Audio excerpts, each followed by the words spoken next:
చెప్పండి sir. Sir ఏ sir చెప్పండి. గారేనా? అవునండి. ఎలా అండి కట్ చేస్తారు? ఇంటికి వచ్చి, నా ఇంటికి వచ్చి, ఎవరింటికి వచ్చి కట్ చేశారో కొంచెం ఏమైనా లెక్కల పత్రాలు ఉన్నాయా మీ దగ్గర?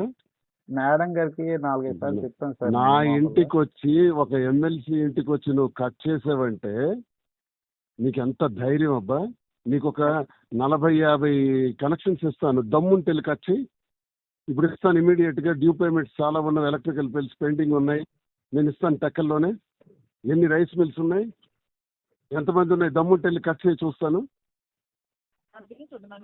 ఎవరితో పెట్టుకుంటున్నావు నువ్వు? కట్టిన బిల్లు ఎలా కట్ చేస్తావు నాకు చెప్పు. నీ మీద కన్జ్యూమర్ కోర్టుకి వేసి లాగి నీ జీవితం మొత్తం చీడ్చి పెడతాను. ఎవరితో పెట్టుకున్నావు చూపెడతాను. కట్టిన బిల్లు, డి మాధురి పేరున బిల్లు కట్టుంది. నువ్వు ఏ రైట్స్ తో కట్ చేసావో నాకు చెప్పు ఇప్పుడు ఎక్స్ప్లెనేషన్. మాధురి నేను అడగలేదు సార్. ఓన్లీ ఆ అక్వరం ఉంది కదా,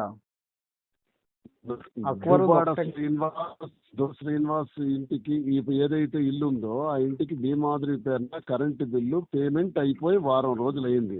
ఏ ధైర్యంలో కట్ చేసావు?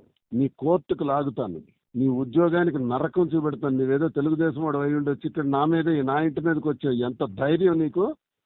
ఎంత ధైర్యమే నీకు? ఇప్పుడు దాంట్లో ఇక్కడ నుంచి పార్టీ చేస్తాను చూడు. టెక్కల నుంచి, టెక్కల్లో ఉద్యోగం నువ్వు ఎలా చేస్తావు నీకు చూస్తాను, నీకు చెప్తాను అయ్యాల.